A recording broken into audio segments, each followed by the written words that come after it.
Hey, Walter Sorrells back with more tips for the knife maker. Today, part 2 of my update on my new shop.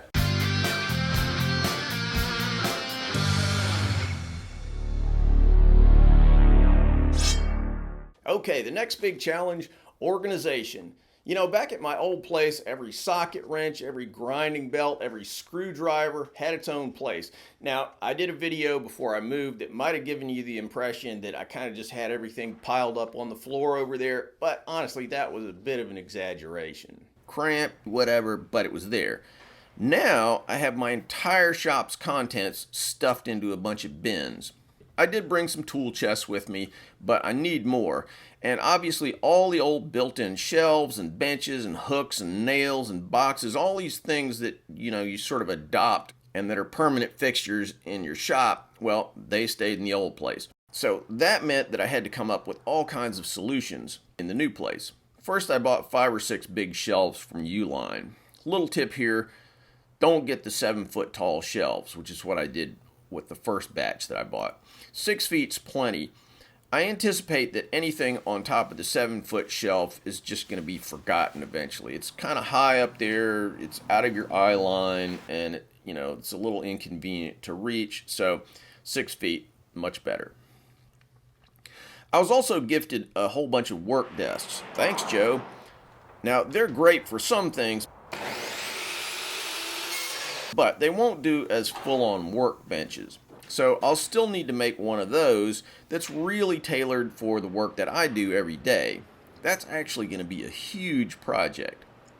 Look for a video about that because it's something that I intend to put a lot of thought into and that I think would be really useful for other knife makers. And I'll probably be buying a Mondo-sized tool chest when I have the spare cash, which I do not right now. In the meantime, sitting here in the middle of the shop, I have this attractive cluster of furniture for storing liquids and power hand tools, and also for just dumping anything on that I don't have a spot for yet, which is obviously a lot of stuff. The one thing that has really hit me in this move is how many seemingly trivial details have to be nailed down before you can lift the first tool to actually make knives. As a for instance, until I had compressed air, I couldn't operate my Tormach CNC at all. It wasn't like, oh, it's just inconvenient. The tool holder in the Tormach runs on compressed air. No air, no Tormach. And the Tormach is really central to my workflow here. So I spent about 2 days getting the most temporary, janky compressed air setup in operation. I had to reroute a 30 amp 220 line and install a new outlet. Had to buy more hose and more fittings. Had to move the several hundred-pound compressor that the previous owner had left for me, which was cool, but still wasn't in the right place. Had to test and diddle and fart around until everything actually worked.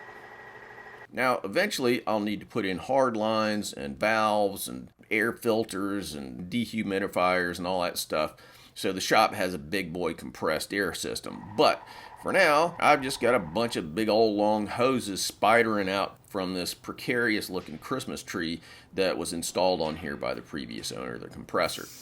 Not ideal, but it works. Then there are just dumb things like needing a drop cord here or a power strip there, putting up pegboard for tools, screwing vices to tables, that sort of thing. Hooks for hanging grinder belts on. I mean, just that one, for instance, as simple as it seems, that's a couple hours work. I'll put out a little video on that shortly. There's just an endless parade of these little jobs. Hey, quick off-topic note here. If you want to help out the channel and do something fun at the same time, I'm trying to kind of pump up my Facebook channel, which honestly had been kind of stagnant for a while. So I'm posting some little bite-sized videos there. The approach will be a little more Facebook-oriented, lighter, more fun, less instruction-y than my YouTube stuff. It'd help me out a ton if you checked them out and let me know what you think of them. It's at facebook.com/Walter Sorrells Blades, link in the cards and description. And finally, there's getting all the machines up and running. Every machine has its own challenges. Now look, in some cases, the bandsaw, drill press, it's all pretty cut and dried. I just set them up, plug them in, turn them on. But both of my mills sat on built-in stands at the previous shop. So I had to buy new stands, assemble them, and then pick the machines up, carefully position them, shim them, level them, bolt them down. It's pretty time consuming. And then once that was done, each machine has its own little issues. Compressed air worked out, wiring reconnected, vices and pallet systems had to be situated and trammed in, automatic oilers mounted and wired and stuff. On and on. Every little task seems pretty minor in and of itself, but they add up. Give you another, for instance. I had a small row of nails driven into the base of the stand below my Tormach so that I could hang a few of the tools that I use all the time on my CNC machine. Now, you can't drive a nail into a metal stand, so this time I either had to drill and tap a bunch of screws or weld on some hooks. I went the drill and tap route. There goes, I don't know, an hour, two, hunting around for screws, hunting around for taps, hunting around for the right Allen key. It all took twice as long as it would have in my old shop because I couldn't just kind of instinctively reach out and put my hands on all the right tools. Bench grinder had to be bolted down, easy peasy, except the bolts I used before got lost in the shuffle. So there's now a round trip to Home Depot for some bolts and nuts. And then my metal lathe just flat broke. Not sure what happened, but something's going haywire with the electronics, and I don't have time or skill to devote to debugging that right now. I'm hoping it's just a fuse, but it may be a controller or something. Anyway, bottom line, lathe's dead for the time being. That's going to take some time and probably money to revive. Next, the forging area. Hydraulic press is working. 6 weeks here, still haven't fired up the forge yet.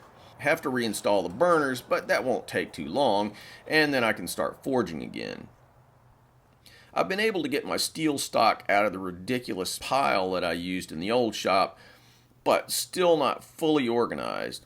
More shelving to be procured before that can happen. Still, if I need to get forging, I can be hammering metal inside an hour. Like many other things in this shop, I'm just not quite there yet. Another thing was that in my old shop, I didn't really have space for woodworking tools. I had a wood lathe, but there was no space for it, so it was broken down, hidden behind my hydraulic press. Had a miter saw, but it was on a shelf that, more or less required mountaineering skills to reach, and my table saw was hanging from the rafters with a chain hoist. All that's now out in the free and clear. It's ready to be used. So here I'll have a dedicated woodworking area, which is unbelievably great. But everything had to be assembled, put on stands, bolted to tables, all that stuff. I'm really psyched that I'm going to be able to do woodworking more or less at will now. Like I said, I used to literally have to lower my table saw out of the rafters every time I wanted to cut a piece of wood. Those days are done. I was also able to buy a couple of tools that I'd wanted for years but didn't have room for in the old shop. So they had to be uncrated, set up, tested, blah, blah, blah. And of course, I need to think through the dust collection situation in the woodworking area. Get some dust collection gear, set that up. I know. First world problems, not complaining. But this does bring me around to the wider issue here, which is that I haven't sold a knife in 6 weeks. And knives I've promised to get to people are kind of hanging around in the process. That means $0 of income right now. Imagine if your boss came in one day and he's like, "Hey, we're moving next month, so I'm not paying you for a month. Maybe 2, not real sure, could be more. You're cool with that, right?"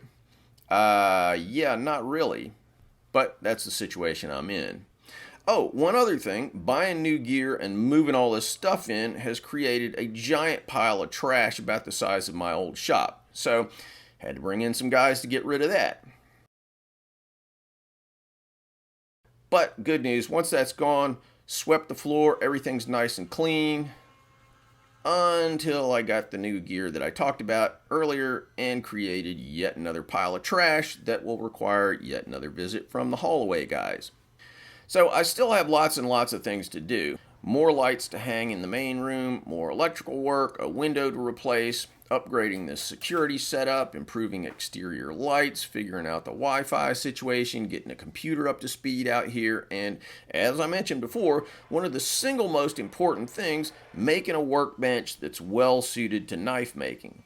Realistically, it'll probably be, I don't know, 3 to 6 months before I'm not still devoting a decent little chunk of time every week towards getting the new shop completely seamlessly operational.